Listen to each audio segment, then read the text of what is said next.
Of course, the thing that comes to mind immediately is the fact that I'm African American, a descendant of slaves, and I was especially thinking about my brothers. And it's just an interesting proposition being Black right now, especially now. And I have a brother that moved to Europe and never moved back to the United States. So I meditated on that, and actually I was not able to just go there. Like, look how African Americans are being othered, or then I'm thinking of queer, or then I'm thinking of disabled, because that is a human thing to do, to other someone.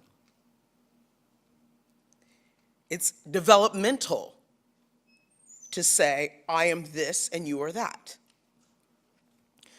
So I wasn't able to just kind of go there with it, and then I thought of the next question is, how do we turn the person into a monster?